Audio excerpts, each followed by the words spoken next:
രാജ്യം അനുഭവിച്ചു തീർത്ത അടിയന്തരാവസ്ഥയുടെ 50 ആണ്ടുകൾക്ക് ഇപ്പുറം നിന്ന് ഭീതിതമായ ഓർമ്മകളിലേക്ക് തിരിഞ്ഞു നോക്കുമ്പോൾ എന്താണ് മനസ്സുകളിലേക്ക് എത്തുന്നത്?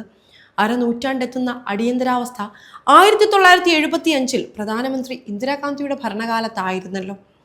യഥാർത്ഥത്തിൽ സ്വാതന്ത്ര്യ ഇന്ത്യയുടെ ചരിത്രത്തിൽ അത് മൂന്നാമത്തെ അടിയന്തരാവസ്ഥയായിരുന്നു. അതിനു മുൻപ് 1962 ഇന്ത്യ ചൈന യുദ്ധകാലത്തും 1971 ഇന്ത്യ പാക് യുദ്ധ സന്ദർഭത്തിലും അടിയന്തരാവസ്ഥ പ്രഖ്യാപിക്കപ്പെട്ടിരുന്നു. എന്നാലും അടിയന്തരാവസ്ഥയെപ്പറ്റി പറയുമ്പോഴൊക്കെ നമ്മുടെ ഓർമ്മകളിൽ വരുന്നത് 1975 അടിയന്തരാവസ്ഥയാണ്. കാരണം സാമൂഹ്യ ജീവിതത്തിലെ സകല മേഖലകളെയും ബന്ധനമാക്കിയത് 75 അടിയന്തരാവസ്ഥയായിരുന്നു. ഇന്ത്യയിലെ അന്നത്തെ 68 കോടി ജനങ്ങളും ഒരുപോലെ അനുഭവിച്ചു തീർത്ത അഭിപ്രായ സ്വാതന്ത്ര്യ നിഷേധത്തിന്റെയും മനുഷ്യാവകാശ ധ്വംസനങ്ങളുടേതുമായ ഒരു ദുർവിധിയായിരുന്നു അടിയന്തരാവസ്ഥ. സ്വാതന്ത്ര്യാനന്തര ഇന്ത്യയുടെ രാഷ്ട്രീയ ചരിത്രത്തിലെ അന്ധകാരപൂർണമായ 21 മാസങ്ങൾ. അടിയന്തരാവസ്ഥ ഏർപ്പെടുത്തുന്നതിന് ഭരണഘടന നിഷ്കർഷിക്കുന്ന മാനദണ്ഡങ്ങൾ പരിശോധിച്ചാൽ നമുക്കിത് ബോധ്യമാവും. ഭരണഘടനയിലെ അനുച്ഛേദം 352 പ്രകാരമാണ് അടിയന്തരാവസ്ഥ പ്രഖ്യാപിക്കുന്നത്. യുദ്ധം, പുറമേ നിന്നുള്ള ആക്രമണം, സായുധ കലാപം എന്നിവയിൽ ഏതെങ്കിലും മൂലം രാജ്യത്തിന്റെ സുരക്ഷിതത്വമോ രാജ്യത്തെ ഏതെങ്കിലും പ്രദേശത്തിന്റെ സുരക്ഷിതത്വമോ അപകടപ്പെടുന്ന സ്ഥിതി ഉണ്ടായാൽ അടിയന്തരാവസ്ഥ പ്രഖ്യാപിക്കാവുന്നതാണെന്നാണ് ഈ നിബന്ധന. 1962 71 യുദ്ധത്തിന്റെ പശ്ചാത്തലത്തിലായതുകൊണ്ട് അന്നത്തെ അടിയന്തരാവസ്ഥ പ്രഖ്യാപനത്തിന് ന്യായയുക്തമായ കാരണങ്ങളുണ്ടായിരുന്നു. എന്നാൽ 1975 ഇങ്ങനെയൊന്നുമുള്ള സാഹചര്യം ഉണ്ടായിരുന്നില്ല എന്ന് മാത്രമല്ല, പ്രധാനമന്ത്രി ഇന്ദിരാഗാന്ധിയുടെ തിരഞ്ഞെടുപ്പ് അസാധുവാക്കിയ കോടതി നടപടിയിൽ നിന്ന് രക്ഷപ്പെടാനും പ്രധാനമന്ത്രിയായി തുടരാനും വേണ്ടി ഇന്ദിരാഗാന്ധി ഏകപക്ഷീയമായി ചെയ്ത നടപടിയായിരുന്നു എന്നതും 75 അടിയന്തരാവസ്ഥയെ വേറിട്ട് പരിശോധിക്കാൻ നമ്മെ നിർബന്ധിതരാക്കുകയാണ്. 1975 ജൂൺ 25 ജയപ്രകാശ് നാരായണൻ രാംലീല മൈതാനിയിൽ നടത്തിയ ചരിത്രപ്രസിദ്ധമായ പ്രസംഗമാണ് ഇന്ദിരാഗാന്ധിയുടെ അഴിമതിഗ്രസ്തവും ഏകാധിപത്യപരവുമായ ഭരണത്തിനെതിരെ രാജ്യത്തെ എല്ലാ വിഭാഗം ജനങ്ങളും ഒന്നിച്ച് ഒരു അന്തിമ സമരത്തിന് തയ്യാറാവണമെന്ന് ആവശ്യപ്പെട്ടത്. ഇതിൽ പ്രകോപിതയായ ഇന്ദിരാഗാന്ധി JP ഉൾപ്പെടെയുള്ള നേതാക്കളെ അറസ്റ്റ് ചെയ്യുകയും ആ അർദ്ധരാത്രിയിൽ തന്നെ അടിയന്തരാവസ്ഥ പ്രഖ്യാപനത്തിലേക്ക് നീങ്ങുകയുമായിരുന്നു. 1975 ജൂൺ 12 അലഹബാദ് ഹൈക്കോടതി ജഡ്ജി ജസ്റ്റിസ് ജഗ്മോഹൻലാൽ സിൻഹയാണ് ഉത്തർപ്രദേശിലെ റായ്ബറേലിയിൽ നിന്നുള്ള ഇന്ദിരാഗാന്ധിയുടെ 1971 തിരഞ്ഞെടുപ്പ് അസാധുവാക്കി വിധി പ്രസ്താവിച്ചത്. 1951 ജനപ്രാതിനിധ്യ നിയമം ലംഘിച്ചുവെന്നും ഭരണയന്ത്രം ദുർവിനിയോഗം ചെയ്ത് തിരഞ്ഞെടുപ്പിൽ കൃത്രിമം കാട്ടിയെന്നും ആരോപിച്ച് എതിർ സ്ഥാനാർത്ഥിയായിരുന്ന സോഷ്യലിസ്റ്റ് പാർട്ടിയിലെ രാജ് നാരായൺ കൊടുത്ത കേസിലാണ് കോടതി ഇന്ദിരയ്ക്കെതിരെ വിധി പറഞ്ഞത്. ഇന്ദിരാഗാന്ധിയുടെ തിരഞ്ഞെടുപ്പ് ഏജന്റായിരുന്ന യശ്പാൽ കപൂർ ഗവൺമെന്റ് ഉദ്യോഗസ്ഥനായിരുന്നുവെന്നും ഉദ്യോഗസ്ഥരെ ഇന്ദിരാഗാന്ധി തിരഞ്ഞെടുപ്പ് പ്രവർത്തനങ്ങൾക്ക് ഉപയോഗിച്ചിരുന്നുവെന്നും കേസിൽ പറഞ്ഞിരുന്നു. 1951 ജനപ്രാതിനിധ്യ നിയമത്തിന്റെ 123(7) വകുപ്പ് പ്രകാരം തിരഞ്ഞെടുപ്പ് അഴിമതി കാട്ടി എന്ന് പറഞ്ഞുകൊണ്ടാണ് വിധി വന്നത്. 6 വർഷത്തേക്ക് തിരഞ്ഞെടുപ്പിൽ മത്സരിക്കുന്നതിൽ നിന്ന് ഇന്ദിരയ്ക്ക് വിലക്കും ഏർപ്പെടുത്തിയിരുന്നു. വിധി വന്നതോടെ രാജ്യത്ത് പല ഭാഗങ്ങളിലും പ്രതിഷേധങ്ങളുണ്ടായി. എന്നാൽ ഹൈക്കോടതി വിധിക്കെതിരെ ഇന്ദിരാഗാന്ധി സുപ്രീം കോടതിയിൽ അപ്പീൽ നൽകി. സുപ്രീം കോടതിയിൽ അവധിക്കാല ജഡ്ജിയായിരുന്ന ജസ്റ്റിസ് VR കൃഷ്ണയ്യർ ജൂൺ 24 ഹൈക്കോടതി വിധി ശരിവച്ചു. എന്നാൽ പ്രധാനമന്ത്രിയായി തുടരുന്നതിന് ഇന്ദിരാഗാന്ധിക്ക് തടസ്സമില്ലെന്നും സുപ്രീം കോടതി പറഞ്ഞു. തൊട്ടു പിറ്റേ ദിവസം ജൂൺ 25 ജയപ്രകാശ് നാരായണന്റെ നേതൃത്വത്തിൽ ഡൽഹിയിൽ വലിയ പ്രതിഷേധ റാലി നടന്നു.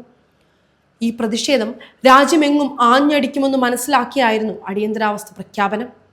അന്ന് രാഷ്ട്രപതിയായിരുന്ന ഫക്രുദ്ദീൻ അലി അഹമ്മദാണ് പ്രഖ്യാപനം നടത്തിയതെങ്കിലും അദ്ദേഹം ഇന്ദിരാഗാന്ധിയുടെ ഒരു ടൂൾ മാത്രമായിരുന്നു. കേന്ദ്ര മന്ത്രിസഭയുടെ അനുവാദത്തോടെയും പാർലമെന്റിന്റെ ഇരു സഭകളുടെയും അംഗീകാരത്തോടെയും വേണം അടിയന്തരാവസ്ഥ പ്രഖ്യാപിക്കാൻ എന്ന നിയമം കാറ്റിൽ പറത്തിയായിരുന്നു ഇന്ദിരാഗാന്ധി ഇത് ചെയ്തത്. അവിടെ തുടങ്ങി ഇന്ദിരയുടെ ഏകാധിപത്യ നടപടികൾ. ഇതുമായി ബന്ധപ്പെട്ട യഥാർത്ഥ വിവരങ്ങൾ പുറത്തു വരാതിരിക്കാനുള്ള നടപടികളാണ് ആദ്യം സ്വീകരിച്ചത്. പ്രഖ്യാപനമുണ്ടായി ആദ്യ 3 മണിക്കൂറിനുള്ളിൽ തന്നെ രാജ്യത്തെ പ്രമുഖ പത്രസ്ഥാപനങ്ങളിലേക്കുള്ള വൈദ്യുതി ബന്ധം വിച്ഛേദിച്ചു. പത്രങ്ങൾക്കും മറ്റു പ്രസിദ്ധീകരണങ്ങൾക്കും സെൻസർഷിപ്പ് ഏർപ്പെടുത്തി. The Indian Express, the Statesman എന്നീ പത്രങ്ങളാണ് ആദ്യം തന്നെ പ്രതിഷേധിച്ചത്. എഡിറ്റോറിയൽ കോളം ശൂന്യമാക്കിയായിരുന്നു പ്രതിഷേധം. Statesman editor Kuldip Nayar arrest ചെയ്യപ്പെട്ടു. The Times of London, the Washington Post, the Los Angeles Times എന്നീ വിദേശ പത്രങ്ങളിലെ പത്രപ്രവർത്തകരെ രാജ്യത്ത് നിന്ന് പുറത്താക്കി. ഭരണകൂട ഭീഷണി ഭയന്ന് ഇംഗ്ലണ്ടിലെ ദ ഗാർഡിയൻ, ദി എക്കണോമിസ്റ്റ് എന്നീ പത്രങ്ങളുടെ ഡൽഹിയിലെ റിപ്പോർട്ടർമാർ തങ്ങളുടെ നാട്ടിലേക്ക് തിരിച്ചുപോയി. BBC മാർക്ക് ടുളിയെ ചാനൽ തന്നെ ഇംഗ്ലണ്ടിലേക്ക് തിരിച്ചു വിളിച്ചു. പ്രതിപക്ഷ നേതാക്കളും കമ്മ്യൂണിസ്റ്റ് സോഷ്യലിസ്റ്റ് പാർട്ടി നേതാക്കളും ഒക്കെ അറസ്റ്റിലായി. പലരും ഭീകരമായ കസ്റ്റഡി മർദ്ദനത്തിന് ഇരയായി. ഇപ്പോഴത്തെ കേരള മുഖ്യമന്ത്രി പിണറായി വിജയൻ അന്ന് MLA ആയിരുന്നിട്ട് കൂടി അറസ്റ്റ് ചെയ്യപ്പെട്ട് ഭീകര പോലീസ് മർദ്ദനത്തിന് ഇരയായി. പിന്നീട് മർദ്ദനത്തിൽ രക്തം പുരണ്ട ഷർട്ടുമായി അദ്ദേഹം നിയമസഭയിൽ നടത്തിയ പ്രസംഗം ചരിത്രത്തിൽ സ്ഥാനം പിടിച്ചിട്ടുള്ളതാണ്. കേരളത്തിലെ ഒട്ടുമിക്ക ക്യാമ്പസുകളിലും സ്കൂളുകളിലും അടിയന്തരാവസ്ഥ പിൻവലിക്കണമെന്നാവശ്യപ്പെട്ടുകൊണ്ട് വിദ്യാർത്ഥികൾ പഠിപ്പ് മുടക്കിയിരുന്നു. എന്നാൽ ജൂൺ 29-ാം തീയതി പോലീസ് എത്തി പഠിപ്പ് മുടക്കി മുദ്രാവാക്യം വിളിക്കുന്ന വിദ്യാർത്ഥികൾക്ക് നേരെ ഒരു മുന്നറിയിപ്പുമില്ലാതെ ലാത്തിചാർജ് ചെയ്തു. പോലീസിന്റെ അപ്രതീക്ഷിതമായ ആക്രമണത്തിൽ വിദ്യാർത്ഥികൾ ചിന്നിച്ചിതറിയോടി. ഇന്ദിരാഗാന്ധിയുടെ ഇളയ മകൻ സഞ്ജയ് ഗാന്ധി ആയിരുന്നു അന്ന് വടക്കേ ഇന്ത്യയിലെ ആയിരക്കണക്കിന് ചേരികൾ ബുൾഡോസർ വെച്ച് തകർത്തതും ലക്ഷക്കണക്കിന് ചേരനിവാസികളെ നിർബന്ധപൂർവ്വം വന്ധ്യംകരണത്തിന് വിധേയരാക്കിയതും. ഇന്ദിരയുടെയും അവരുടെ കോക്കസിന്റെയും ഉള്ളം കയ്യിലായിരുന്നു ഭരണ ദുഷ്ചെയ്തികളുടെ മുഴുവൻ നിയന്ത്രണവും. ഇതിൽ കൗതുകകരമായ കാര്യം, ഈ അതിക്രമങ്ങളൊക്കെ കാട്ടിക്കൂട്ടുന്നതിനിടയിൽ 1975 നവംബർ 7-ന് ഇന്ദിരാഗാന്ധിക്കെതിരായ വിധി സുപ്രീം കോടതി തന്നെ റദ്ദാക്കുകയും ചെയ്തു എന്നതാണ്.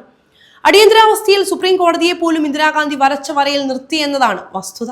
ഇതിന് ഉപോത്ബലകമായി അടിയന്തരാവസ്ഥയുടെ 40-ാം വാർഷികത്തിന് 2015 ജൂൺ 26-ന് ഹിന്ദുസ്ഥാൻ ടൈംസ് രാജ് നാരായണന് വേണ്ടി ഹാജരായ സുപ്രീം കോടതിയിലെ മുതിർന്ന അഭിഭാഷകൻ ശാന്തി ഭൂഷണെ ഉദ്ധരിച്ച് ഇപ്രകാരം എഴുതിയിരുന്നു.